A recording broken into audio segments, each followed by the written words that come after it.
Hello friends, welcome back to our channel. आज हम start करने वाले हैं फार्माकोलॉजी का सबसे पहला लेक्चर, इंट्रोडक्शन टू फार्माकोलॉजी। अगर आप B pharmacy, D pharmacy, G PAT या मेडिकल फील्ड से हो तो ये लेक्चर आपके लिए बहुत इम्पोर्टेंट होने वाला है। मैं इस सब्जेक्ट को इतनी सिंपल लैंग्वेज में समझाऊंगा कि बिगिनर स्टूडेंट भी इजीली समझ जाएगा। इमेजिन करो, आपको फीवर हुआ, डॉक्टर ने एक टैबलेट दी और 30 मिनट में फीवर काम हो गया।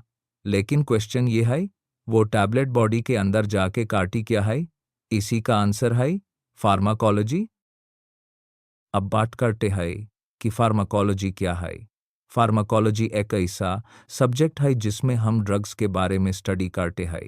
सिंपल लैंग्वेज में समझो तो ड्रग बॉडी में जाके क्या करती है और बॉडी ड्रग के साथ क्या करती है, ये सब फार्माकोलॉजी में पढ़ते हैं। अब जानते हैं कि ड्रग क्या होती है। ड्रग एक केमिकल सब्सटेंस होती है जो डिजीज ट्रीट करे, डिजीज प्रिवेंट करे या डायग्नोसिस में हेल्प करे। जैसे पैरासीटामोल फीवर काम करता है, एंटीबायोटिक इन्फेक्शन खत्म करता है और इंसुलिन डायबिटीज कंट्रोल करता है। फार्माकोलॉजी के मेनली दो पार्ट्स होते हैं। पहला है फार्माकोडायनामिक्स, ये बताता है कि ड्रग बॉडी पर क्या इफेक्ट करती है। जैसे पैरासीटामोल फीवर काम करता है, ये ड्रग का एक्शन है। दूसरा है फार्माकोकिनेटिक्स, ये बताता है कि बॉडी ड्रग के साथ क्या करती है। बॉडी ड्रग को अब्सॉर्ब, डिस्ट्रीब्यूट, मेटाबोलाइज और एक्सक्रीट करती है। फार्माकोकिनेटिक्स में एक बहुत फेमस टॉपिक है ADME। A for absorption, D for distribution, M for metabolism और E for excretion। ये 4 स्टेप्स में बॉडी ड्रग को हैंडल करती है। ये कॉन्सेप्ट बहुत इम्पोर्टेंट है एग्जाम के लिए। चलो एक रियल लाइफ एग्जाम्पल से समझते हैं। सपोज आपने पैरासीटामोल टैबलेट खाई, पहले अब्सॉर्प्शन होगा, टैबलेट स्टमक से ब्लड में जाएगी, फिर डिस्ट्रीब्यूशन, ब्लड अस मेडिसिन को बॉडी के डिफरेंट पार्ट्स में ले जाएगा, फिर मेटाबॉलिज्म, लिवर अस ड्रग को प्रोसेस करेगा और लास्ट में एक्सक्रीशन, किडनी यूरिन के थ्रू ड्रग को बॉडी से बाहर निकाल देगी।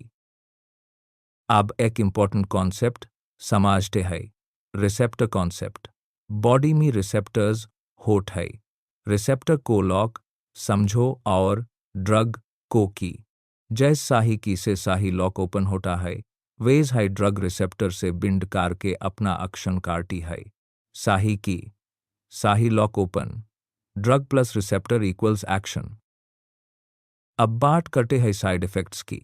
हर मेडिसिन के कुछ अनवांटेड इफेक्ट्स भी हो सकते हैं, इनको बोलते हैं साइड इफेक्ट्स। जैसे एंटीबायोटिक से वॉमिटिंग हो सकती है, पेन किलर से एसिडिटी हो सकती है और एंटीहिस्टामिन से ड्राउजीनेस हो सकती है। इसलिए डॉक्टर की सलाह के बिना कोई भी मेडिसिन नहीं लेनी चाहिए।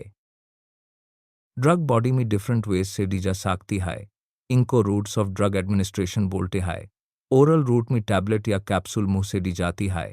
IV रूट में इंजेक्शन डायरेक्टली ब्लड में दी जाती है। टॉपिकल रूट में क्रीम या ऑइंटमेंट स्किन पर लगाई जाती है। आवर इन्हेलेशन राउट में आस्मा इन्हेलर के थ्रू ड्रग लंग्स में जाती है। आप कुछ इंपॉर्टेंट एग्जाम डेफिनेशंस याद कर लेते हैं। फार्माकोलॉजी का मतलब है study of drugs and their action on body. Drug का मतलब है chemical substance used for treatment, prevention और डायग्नोसिस। और साइड इफेक्ट का मतलब है अनवांटेड इफेक्ट ऑफ ड्रग। ये डेफिनेशंस एग्जाम में बहुत इंपॉर्टेंट है। चलो क्विकली रिवाइज करते हैं। Pharmacology MATLAB study of drugs, drug MATLAB medicine, chemical substance.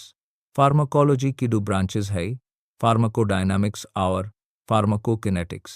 और ADME याद रखना, एब्जॉर्प्शन, डिस्ट्रीब्यूशन, मेटाबॉलिज्म और एक्सक्रीशन। अगर आपको ये लेक्चर यूजफुल लगा हो तो लाइक करो, शेयर करो और सब्सक्राइब करो। कमेंट में बताओ नेक्स्ट लेक्चर किस टॉपिक पर चाहिए। Receptors, ANS, antibiotics, CNS drugs या कार्डियोवैस्कुलर ड्रग्स। मिलते हैं नेक्स्ट लेक्चर में। Thank you.